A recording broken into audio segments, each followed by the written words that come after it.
But what about the like physical science of the gender? Yeah, so gender is a social construct.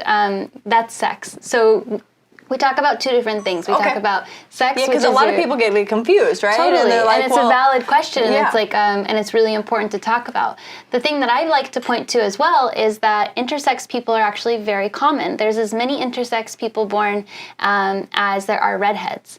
So when you think about that, oftentimes gender reassignment surgery, or I guess you can call it gender reassignment or reassignment surgery, they basically will manipulate children's genitals if they don't completely conform to one sex or the other.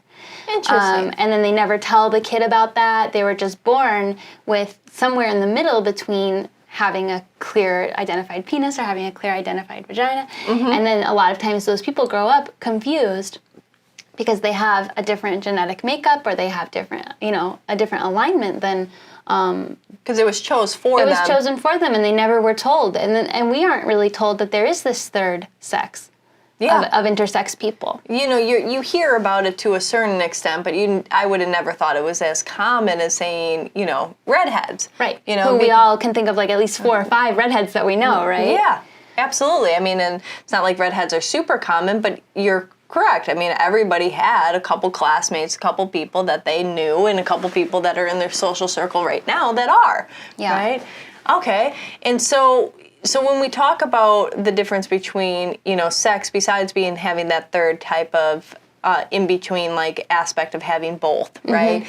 A lot of times what I hear about within this whole kind of like movement, and also the kind of rebellion against it, right, is, well, people will jump on that. Well, are they a female or are they a male? Like, or the question of them, they get used a lot. And I know you use Z and Zer instead, which I actually like better, because them, they feels like I'm relearning the English language. Right.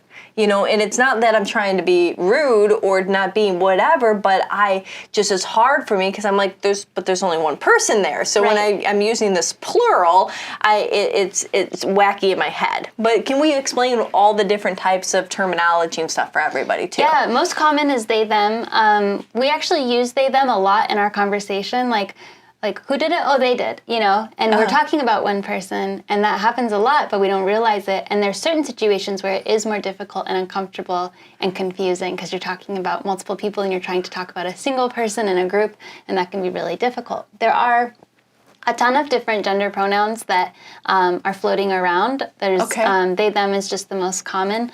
I chose Z and Zer. But there's V and Ver, there's Z and Zer with an X, there's, I don't know all of them, but we haven't necessarily like decided. I'd say they, them is probably like the most popular. Okay. In, I think it's Sweden maybe, they have an actual third pronoun that they adopted into their language legally. Wow. So that makes it easy for everyone, to not have to like, be like, I use these pronouns that no one's ever heard of before, which is difficult for some people. I obviously challenge people a lot with my entire existence, but I feel like I'm not, like, and when we talk about the physical reality of things, like genitalia, or like, do you have ovaries, or what are your chromosomes? I think that's where a lot of people like try to boil it down to, like, do you have this pairing or this pairing of chromosomes? And I don't know the science super well about this, but from what I've heard, there are actually like hundreds of different combinations of chromosomes that people can have. So there really isn't this clear distinction like we think. Like, we're so trained to think of this clear distinction as you're either a boy or you're a girl. And it's because we've programmed ourselves so deeply to erase that middle sex, erase anyone who's, in between, and to just try to filter everyone into these two boxes. And that's kind of what our conversation today is going to be about, hopefully, is like the duality structure and breaking it down. And I think that gender is just the most obvious example of this.